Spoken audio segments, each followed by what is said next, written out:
رب اشرح لي صدري ويسر لي أمري واحلل عقدة من لساني يفقه قولي اللهم ثبتنا عند الموت بلا إله إلا الله اللهم اجعلنا من الذين آمنوا وعملوا الصالحات وتواصوا بالحق وتواصوا بالصبر آمين يا رب العالمين.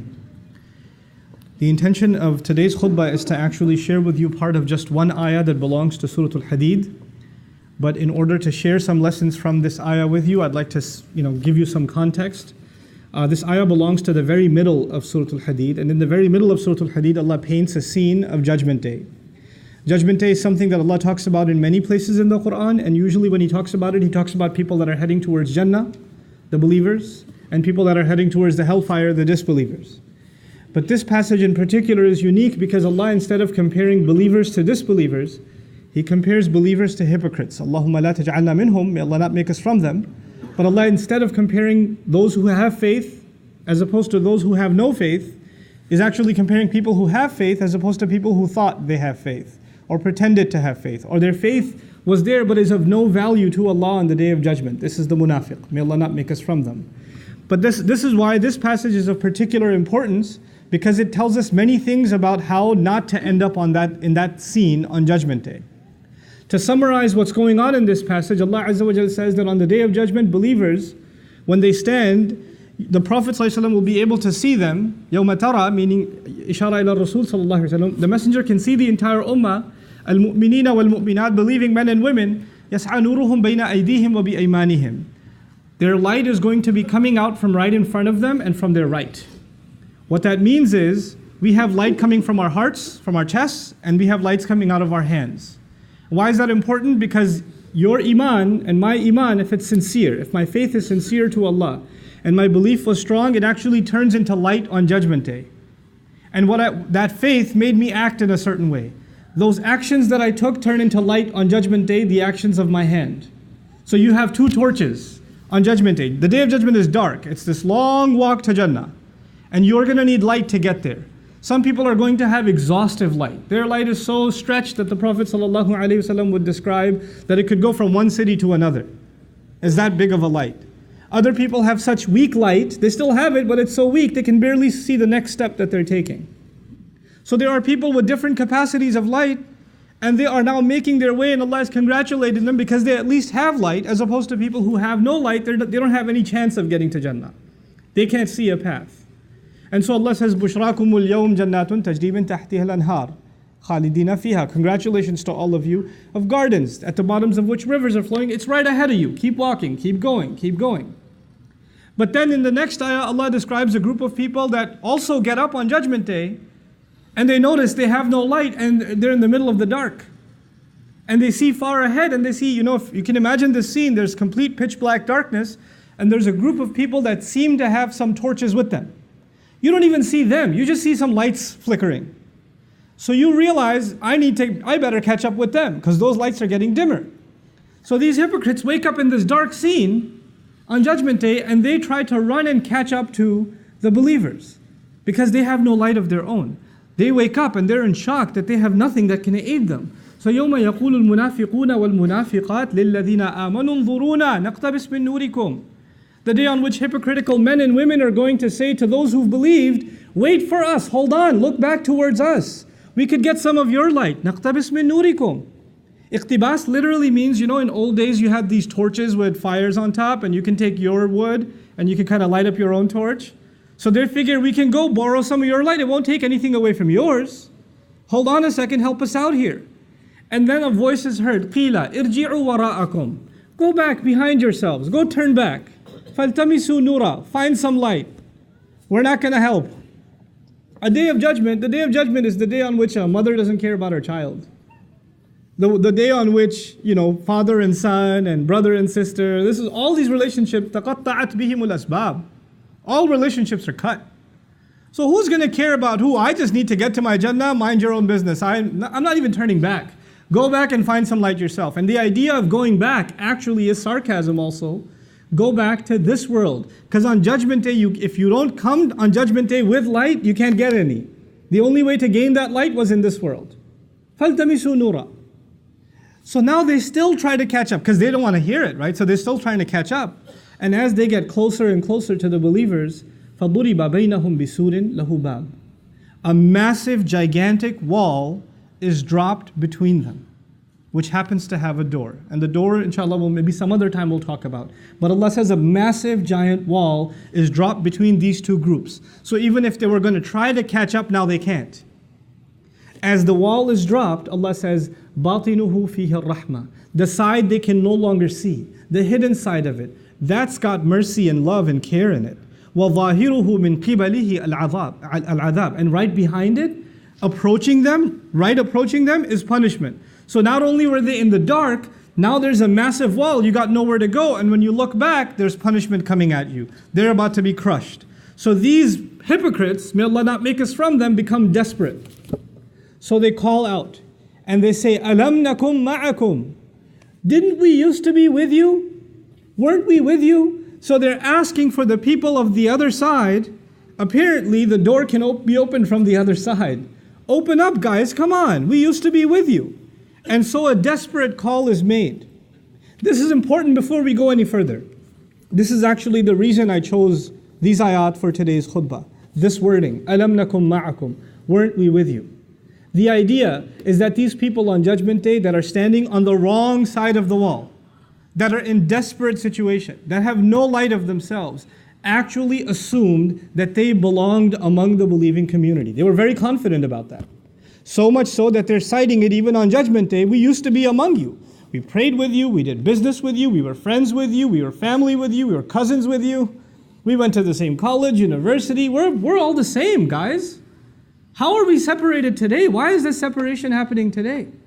And from the other side, this time, now that they feel safe, once the wall is dropped, not only do these people get overly terrified, the people on the other side feel far more secure, so they're not in a rush anymore, because now it's totally safe. So now they take their time and actually answer them and say, well, here's why you're not with us today. Here's why you're not with us today.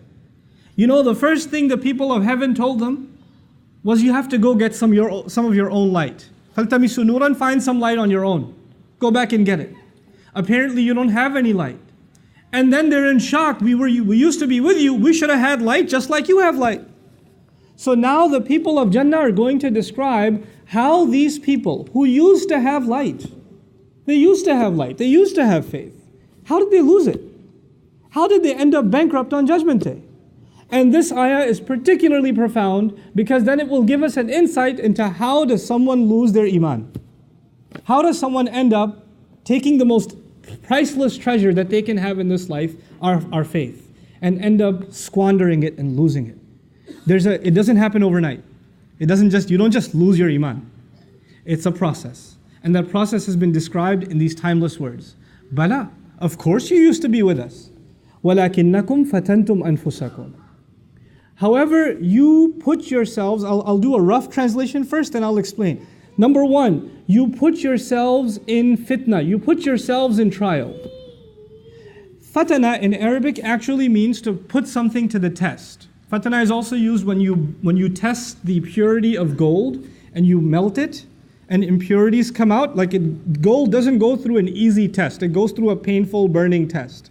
The idea of fatantum anfusakum, there are many lessons associated with it. For the purposes of this khutbah, I'll highlight one of them. You kept putting yourselves in situations where your faith gets tested. Try to understand what that means. You kept putting yourself in environments where you knew it was bad for you, but you said, no, I can handle it. I got this. You kept surrounding yourselves with friends that would do bad things, say bad things, see bad things, go to bad places, but you said, I'm not like them, I'm just trying to help them. And you kept going back into those environments. You kept getting into gatherings and places and situations. You kept putting yourselves in those places, assuming that it will not have any effect on you. It'll affect everyone else, but it won't affect you. The first step wasn't that these people just became disbelievers. It was actually bad company. They put themselves in questionable circumstances. And they assume that it's not going to have an effect. When you are, I'll give you a silly example, but it'll get the point across. If people do a lot of cooking at home, especially if you're a Desi household, you do a lot of cooking at home, the home smells like a lot of masala. But if you live there, you don't smell it. When somebody else walks in, especially if an Arab walks into your house, They feel like they're in some contaminated zone. It hits them really hard. But a couple of hours later, they're like, oh, it's just oxygen now. You understand? When you first put yourself in a bad environment, you might feel it. You might feel, this isn't good. This is going to mess me up. I don't think I should be here. Your heart will feel uncomfortable. But if you keep putting yourself in that situation over and over and over and over again, guess what? It doesn't bother you anymore. Somebody who smells, stands next to a smoker for the first time is coughing and their eyes are burning. But if they start smoking themselves a year later, that just becomes their oxygen. They can't even breathe normally without smoking. It changes them altogether. The first problem was you surrounded yourselves in a bad environment. فَتَنْتُمْ أَنفُسَكُمْ. What was the second problem? The second problem was وَتَرَبَّصْتُمْ. You kept procrastinating. Now what does that mean? That means you realized it's bad, and you also realized in your own conscience, I should change, but you told yourself, I'll change pretty soon, inshallah. I'm going to change. I know I have to change. I know this is bad. Just one more week, and I'm going to be a different person. Man, just this semester, I got these messed up friends right now, and I can't really make them upset, so I'm going to keep hanging out with them. But next semester, I'm totally doing a different schedule. I'm not going to be around these guys anymore. But let me just write out this semester. Just this one more month, I'm doing this. Just this one more weekend. Just this one or two more party. Just one or two more drinks. That you keep telling yourself just a little bit more, little bit more, little bit more. And then people tell, my favorite one, Ramadan is right around the corner. It's just 10 more months, 11 more months, Once Ramadan comes, man, I'll be totally different. And I plan to go to Hajj. Once I go to Hajj, you watch, I'm going to be a different person. But until then, just make dua for me. Tarabbastum. You didn't want to make a change today, right now. You assumed, not only are you putting yourselves in a bad environment, you're not ready to make a transformation right now. It's too much for you to be asked. You'd rather just stick it out. You'd rather just enjoy a little bit more. This is what tarabbastum. But you know what? And you assumed, by the way, this also has an assumption. The first assumption was it doesn't affect you. It doesn't have an impact on you, but it does. Something really bad becomes normal to you over time. You get desensitized. What is the effect of tarabbus, of holding off and holding off and holding off? Actually, you assume that you can put the brakes on at any time. And you can walk away from all of it whenever you want. I'm not addicted. I don't need this. I'm not hooked on it. I could just walk away whenever I feel like. The truth of it is, that's not the case. The longer you stay, the more addicted you become, and the more impossible you feel, it's impossible for you to get out of it. You're completely immersed. You're completely drowned. And you don't even know anymore what it is to be outside of this environment. And then you start telling yourself, it's too late for me. And when that happens, a guilt sets in. The guilt sets in that I'm pretty messed up. Man, I've been doing sins. I've been in this bad environment. I should have made tawbah a long time ago, but it's too late for me. And nobody likes to feel bad. Nobody likes to feel guilty. And then shaitan comes and says, why do you feel guilty? You don't have to feel guilty. The only thing that's making you feel guilty is this Islam thing. Islam says this is haram and that's a sin and that's a sin and you can't do this and you can't say that and you can't go there. Islam keeps making you feel bad, man. I want you to feel good. How true is Islam anyway? And now the thoughts start running in this person's mind, a man or a woman. Why am I even following Islam? It seems like it just wants me not to be happy. I just want to live my life, man. I just want to be free. I just want to be able to do what I want. I just want to be able to hang out with my friends. I'm not so sure about the Qur'an anyway. How do we even know there is a God? How do we even know? What's this hadith business? I mean, how do we even know it's authentic? And so you have this young man or woman, this Zainab, this Ali, this Fatima, this Abdullah, this Kareem, these beautiful names, and now they're starting to ask questions about, I'm not so sure about this Islam. I don't know. I have doubts. I have serious doubts. And these are not PhDs in philosophy, nor do they have exhaustive education in Islamic history where they studied it and they started developing doubts. No. They were in a bad environment. They didn't change themselves. That is the process. I've talked to hundreds of these people that literally live this ayah. They live this ayah. And then they get to a point where they have doubts. But their doubts have nothing to do with logic or reason. As a matter of fact, when you answer one doubt, they go to the next doubt. When you answer that one, they go to the next one. When you answer that one, you go to the next one. Then you say, hold on a second. So how long ago did you start ending up in questionable kinds of company? And then the truth starts coming out. وَارْتَبْتُمْ. The very next words are, you fell into doubt. You started doubting. You know what doubt will do? It'll let you off the hook. You'll be able to say to yourself, well, it's not really absolutely the truth anyway, so I shouldn't feel bad that I don't follow it. I shouldn't feel bad. And now once those doubts settle in, and you hide behind those doubts, and continue to justify your life of procrastination and putting yourself in fitna, once you get to that point, then two things are taken away from you. The desire for Jannah is taken away. The desire for making Allah happy is taken away. The desire to have that light that will make you run and get to that destination, you don't even have that in this world. The person who desires to seek that success with Allah, Allah will give them that in this world. But that desire is gone now. You have doubts about it. And the fear of hell is gone. Those two things are gone. Your fears are gone, and your hopes and aspirations in Allah and the akhirah are gone. The afterlife is nothing to you. The afterlife means nothing. If somebody even brings up heaven and hell, it's a joke to you. Well, if you take away heaven and hell, if you take away the motivation to end up in the reward of Allah, or get away from the punishment of Allah on Judgment Day, well, the only motivation you're going to have left are things that are left in this world, isn't it? You got nothing left in the next life. So the only thing to look forward to are stuff that's left in this life. And this life will be money, it'll be fame, it'll be leisure, it'll be pleasure, it'll be material things. That's all you ever think about, that's all you ever care about, that's all you ever want to know about, that's the only thing that ever interests you, that's the only thing you make efforts towards, because you think all of these things are going to bring you happiness. They'll bring you contentment. So the next words are, وَغَرَّتْكُمُ الْأَمَانِيُّ. False hopes deceived you. You had false hopes that some kind of worldly thing will bring you happiness, and you ran after it. You gave all of your life to it. And you would think that this will bring you what you're looking for, and you get to it.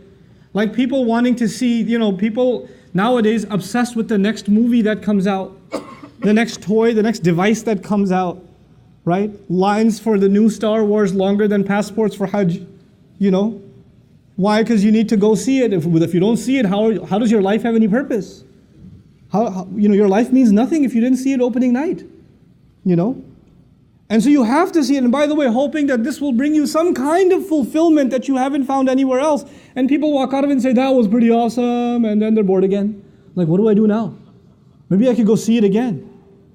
And then go see it again. They're like, well, not as exciting the first time, but still pretty cool. You keep looking for something more to fulfill you and fulfill you. Because the thing that will completely fulfill you, the pleasure of Allah, is no longer there. That desire is no longer there. وَغَرَّتْكُمُ الْأَمَانِيُّ حَتَّى جَاءَ أَمْرُ اللَّهِ, until the decision of Allah came. This was your life. This, according to the believers, is a summary of a person's life that lost their faith. They started just with putting themselves in a questionable environment, and from there, it's a downward spiral. Automatically, the next thing is you start getting hooked on it, you put off, and then later on you start developing doubts, and from there, the only thing you ever work towards is worldly, lustful, material gain, material desires. وَغَرَّكُمْ بِاللَّهِ الْغَرُورِ. And then Allah says the ultimate deceiver, gharur is mubalagha. The incredible deceiver was successful in deceiving you. This is what the believers say to the munafiqun on the other side of the wall. This is an incredible scene, folks. They're standing by this wall in shock. Why aren't we on the other side? And now they're being reminded by their fellow believers on the other side. Well, remember that you did this, this, this, and this. And this is a gift of Allah to you and to me. It's a gift of Allah that this, hideous scene has been painted on Judgment Day. Because I would rather know now than then. I'd rather not stand there and then find out shocked. Why am I on the wrong side of this wall? Why am I not on the other side? How come I don't have any light? How come I lost this thing that Allah had given me? Every one of you sitting here, every believer has light inside their heart. Allah has granted it to us. The problem is whether or not you and I want to hold on to it or not. So you and I have to identify where we are. Maybe we're the people that just started putting ourselves in a fitna situation. Maybe we just started getting ourselves caught up in the wrong thing. Or maybe we've been caught up for a while and we've been putting off letting it go. Maybe that's happened. Maybe we've even gone further down the road and now we've started developing doubts. Maybe that's how far we've gone. Maybe we've gone way down the road. غَرَّتْكُمُ الْأَمَانِيُّ حَتَّى جَاءَ أَمْرُ اللَّهِ. Now all we live for is, toys and pleasures. That's all we live for now, is entertainment. That's what we've become.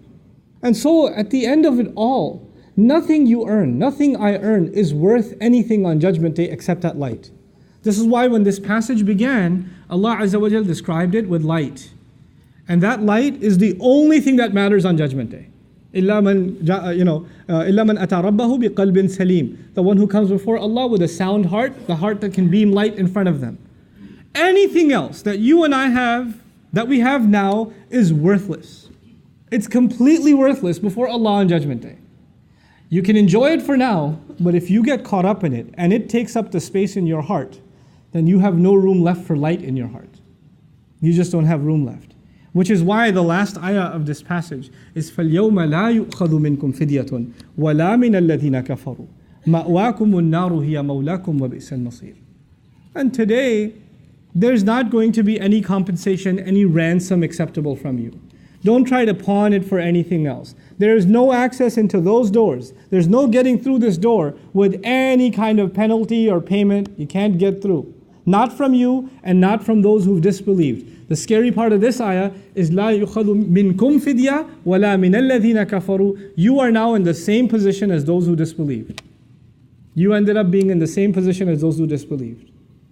I'm not going to take any ransom from you, and I'm not going to take any ransom from them. All of you, your place is fire. وَبِئْسَ الْمَصِيرُ. What a terrible place to be that is. And so at the end of it all, after painting this scene, Allah concludes. And I'll conclude with this ayah as well. How is it that we can continue to preserve our light and continue to remind ourselves not to put ourselves in that downward spiral?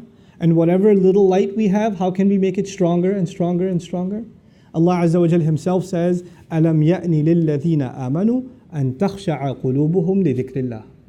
Isn't it yet time that believers' hearts should become, their hearts should become filled with awe, with the remembrance of Allah? Truly remembering Allah will bring awe into the hearts. And the more your hearts remember Allah, because Allah Himself is Nuru Samawati wal Ard, Allah is the light of the skies and the earth. The more Allah is in your heart, the more light is inside your heart. You understand? So He says, remember Allah. And then He says, how do you remember Allah? This is called ataf bayan in Arabic. وَمَا نَزَلَ مِنَ الْحَقِّ. And they should be filled with awe because of what came down from the truth. Because of the revelation, because of the Qur'an. Ponder over the Qur'an, remember Allah through the Qur'an. Weep when you recite the ayat of Qur'an. Think about what they mean to you, the gift that Allah has given you, because not only is Allah the light of the skies and the earth, the Qur'an itself is also described as light in the Qur'an. فَآمِنُوا بِاللَّهِ وَرَسُولِهِ وَالنُّورِ الَّذِي أَنزَلْنَا. Believe in Allah and His Messenger and the light that we sent down. Qur'an itself is called light. Qur'an itself is called light. And so the amount of time you spend with the Book of Allah, for your own personal benefit, when you sit and recite it and ponder over it, and you think about what Allah, your Master, is saying to you, that is going to fill your heart with light. And there's no more, greater a treasure in your life than that light. And you won't realize the price of it, I won't realize the price of it, until we stand on that day when everything around us is dark, and the only light is the light coming out of my chest, and the only light coming out of my hands. That's when we'll realize. وَلَا يَكُونُوا كَالَّذِينَ أُوتُوا الْكِتَابَ مِنْ قَبْلِ فَطَالَ عَلَيْهِمُ الْأَمَدُ فَقَسَتْ قُلُوبُهُمْ وَكَثِيرٌ مِّنْهُمْ فَاسِقُونَ. They shouldn't become like people who came a long time before them, who were given the book a long time before them. And a long period passed, and their hearts became hard. They had the book, but they didn't value it. It's possible, Allah says, that a nation will have a book. They will have the book of Allah. There were nations before us who had a book too. They had Tawrat, they had Injil. They had Suhuf Ibrahim and Musa. They had. But they didn't benefit from them. لَمْ يَنْتَفِعُوا مِنْهَا. They didn't benefit from those books. They didn't use those books to fill their hearts with light. Maybe they used those books for the wrong reasons. Maybe they reduced those books to just ceremonial occasions. They just enjoyed reciting it sometime every once in a while. That's all it became to them. Or maybe at some wedding gathering they can play some Qur'an, and that's all Qur'an became. But Qur'an was not there to soften their hearts anymore. And this is the tragedy of history. People did not benefit from the word of Allah that came to soften hearts, preparing humanity for standing before Allah on Judgment Day. That's our responsibility now. That's on you and that's on me. This is why وَلَا يَكُونُ كَالَّذِينَ أُوتُوا الْكِتَابَ مِنْ قَبْلِ فَطَالَ عَلَيْهِمُ الْأَمَدُ فَقَسَتْ قُلُوبُهُم. So their hearts became hard. Their hearts became hard. When the heart becomes hard, there's no light inside left. It's not going to give you anything on judgment. وَكَثِيرٌ مِّنْهُمْ فَاسِقُونَ. Most of them are corrupt. Many of them are corrupt. Allah Azza wa Jal is now in these few ayat painting one of the most important realities, depicting one of the most important realities in the life of a believer. The Iman you and I have is not something we can hold on to. This light that we have been given is not something that's guaranteed. It's not. Just because you have it now and you feel secure, if somebody says salam to you, means they're Muslim, you say wa alaykum assalam wa rahmatullahi wa barakatuh. They're both Muslims, they're believers to each other. We assume that we all have the light of faith inside our hearts. But according to these ayat, some people will stand up on Judgment Day and be shocked. I thought I was with you, and you're not. So we better realize that it's not automatic. It's not guaranteed. It's something you personally will have to make efforts for. I personally will have to make efforts for. And your Iman will not help me, and my Iman will not help you on Judgment Day. We're all going to be caring about ourselves, our own light. Irji'u wara'akum faltamisu nura. Go back, find your own light. And right now we can cooperate with each other. And right now we can strengthen each other's Iman. But on that day, there's not going to be any help. May Allah Azza wa Jal make us of those who preserve the light in our hearts. May Allah Azza wa Jal make us of those who are not on the wrong side of that wall. Protect us and our families and our loved ones from nifaq. May Allah keep our hearts from becoming hard. And may Allah Azza wa Jal make us of those who continually internalize the word of Allah, allowing our hearts to soften and to be filled with light. Barakallahu li wa lakum fil Qur'an al-Hakim wa nafa'ani wa iyyakum bil ayati wa dhikr al-Hakim.